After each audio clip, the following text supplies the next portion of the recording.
darkness.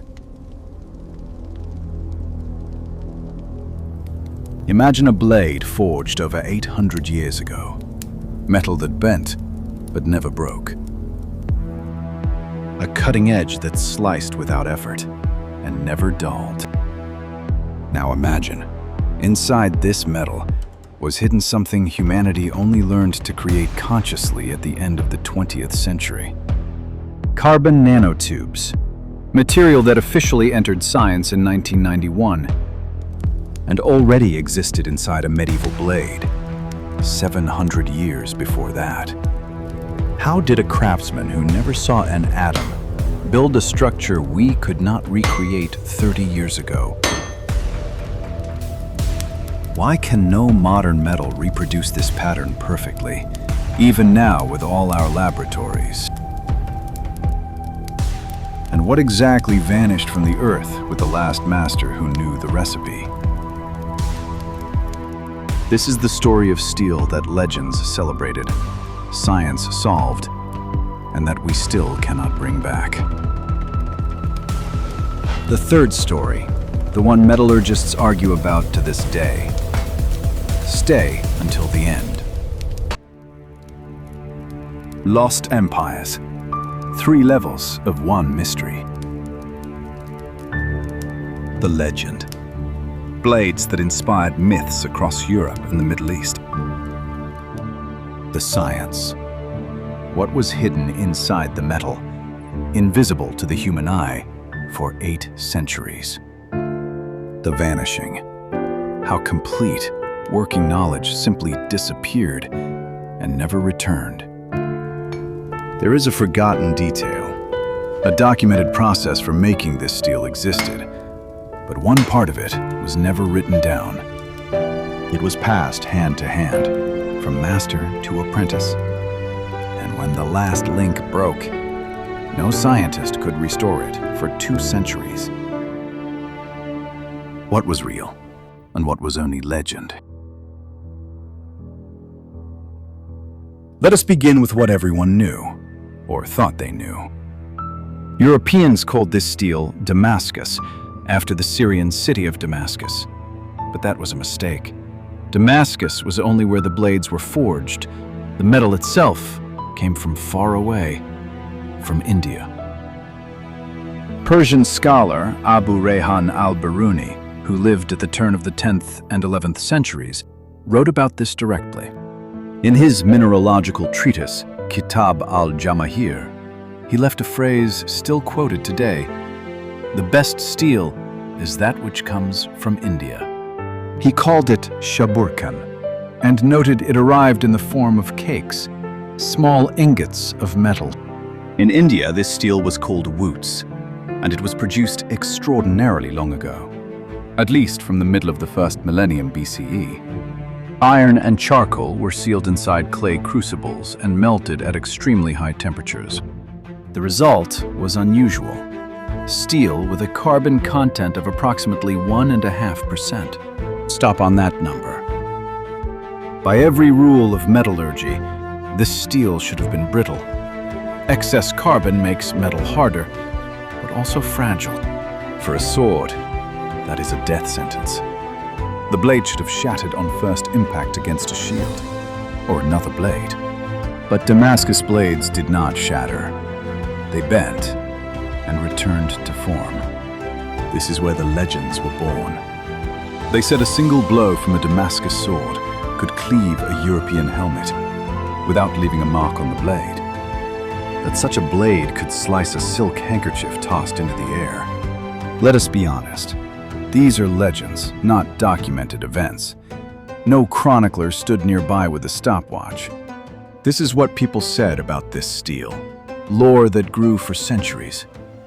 But the reputation was entirely real, and far older than most people realize. Here is a little-known detail. Arab philosopher Al-Kindi, who lived from approximately 801 to 873, dedicated an entire treatise to these blades, on swords and their kinds. In it, he clearly distinguished Al-Hindi, Indian blades, from local Syrian and European ones. This steel's fame was documented 400 years before the Crusaders first encountered it in battle. And now, a twist that destroys half the myth. Modern testing showed Damascus steel was not superior to what we make today. Our blades are harder, cleaner, more predictable. That is a myth. But there is a nuance that changes everything. Until approximately 1800, Damascus steel surpassed anything a human hand held. For almost 2,000 years, the finest metal on the planet. And no one in the West understood why. If chemistry says this metal should have shattered, what held it together for all those centuries? The answer waited inside the metal, invisible. 800 years old. To see it, a piece of the blade had to be dissolved in acid. In 2006, a team of physicists from the Technical University of Dresden, led by Peter Pofler, did something no one had tried before. They took a fragment of a genuine 17th century Damascus saber, made by the celebrated master Asad Ullah, from the collection of the Bern Historical Museum, and examined it under a high-resolution electron microscope, and found what shouldn't have been there. Carbon nanotubes, the smallest cylinders of carbon atoms, among the strongest structures known to science. Inside these tubes hid nanowires of cementite, a hard but brittle compound of iron and carbon. Hard nanowires wrapped in flexible nanotubes, hardness and elasticity at once. The paradox that had tormented metallurgists for 2 centuries was embedded in a structure smaller than a micron. And here is the detail that makes it uncanny. These nanotubes appeared only after the sample was dissolved in hydrochloric acid. 800 years they were hidden inside the metal, invisible to any method available before our era. The 17th century craftsmen could not have even imagined their existence. And yet, they were there all along. It should be noted, this finding still sparks debate among scientists. Some metallurgists believe the nanotubes may have formed differently than proposed. Science has not closed this question, but the published images are real. In the 1990s, American metallurgist John Verhoeven was trying to recreate the Damascus pattern in a laboratory.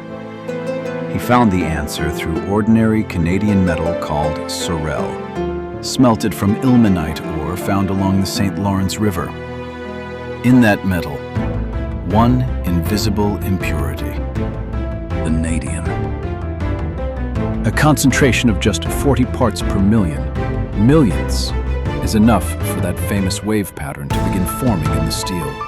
Not percentages, not tenths of a percent. 40 atoms per million. This microscopic trace in the ore was the secret. Not magic, not a lost formula in a book. An impurity the craftsmen could neither see nor name, because the discovery of vanadium was still centuries away.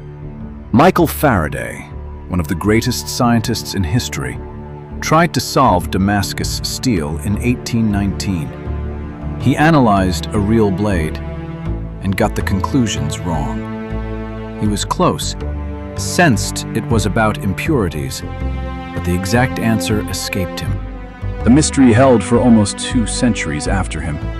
The entire secret in the microscopic impurities of a specific ore. But if that is so, what happened to that ore? What happened to that ore? Somewhere near the end of the 18th century, something broke. Masters who had forged perfect blades for decades suddenly began producing ordinary, unremarkable steel. The same process, the same hands, but the pattern was gone and never came back. The reason was not one, and none of them resembles a legend. First, the ore. Damascus steel depended on specific Indian deposits where iron naturally contained those micro-impurities of vanadium and molybdenum. When those deposits were exhausted or became inaccessible, the raw material that made the metal special disappeared with them. Even the most talented craftsman with perfect technique would produce an ordinary blade if the ore lacked vanadium. Second, technique. And here hides the most unsettling detail of the whole story. Masters worked this steel in a narrow temperature window.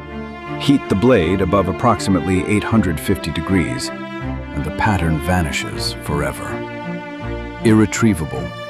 No way to restore it. Forge it too cold, the metal cracks. And now the crucial part. Craftsmen controlled this without any thermometer, without instruments, only by the color of the heated metal, by feel, by experience passed from father to son. This knowledge was never fully written down. It lived only in the hands of people. And when the ore disappeared and demand fell, these chains of masters broke too. Each elder craftsman who died took part of the recipe with them, until no one remained who remembered it all. There was also a third factor: economic. British restructuring of iron trade in India, export restrictions, taxes, and the forest laws of 1862, which cut access to quality charcoal, finished off a craft that was already dying. This was not a conspiracy to hide a secret. It was the slow collapse of an entire industry under a new imperial economy. And here is the last, the most bitter document of this story. Al-Biruni left a description of the process so detailed that modern researchers recognize real smelting technology in it. He recorded almost everything. Almost. He did not name the impurities, because he could not see them. The most accurate witness this steel ever had was looking directly at its secret, and did not know he was looking at it. The recipe that reached us was complete, and at the same time, fatally incomplete. What happened in that moment when the last craftsman who truly knew this forged his last blade and passed the knowledge to no one? Today, we have almost caught up with them. John Verhoeven and Alfred Pendray proved that roots can be recreated in a laboratory. They added vanadium deliberately. They recreated the pattern. Technically, the mystery is solved. But there is a limit science cannot cross. No modern blade is identical to museum originals, because it is impossible to replicate the exact composition of ore that vanished from the earth. We can make something very similar. We cannot make the same. What we know for certain is this: a craftsman who could neither see an atom nor name a single chemical element created a material we are only now learning to engineer consciously. And then this material vanished from the face of the earth, quietly, without explosion, without catastrophe. It simply stopped appearing. And this raises a question that is difficult to dismiss. How many other forms of knowledge did humanity once possess and lose just as silently? How many perfect recipes, techniques, discoveries vanished with nameless people who held them last? And we don't even suspect they existed? If this video made you see the past differently, subscribe to Lost Empires. This is where we uncover what history left in the shadows. Was Damascus steel the genius of forgotten masters, or just a lucky accident of the right ore in the right place? Tell us below.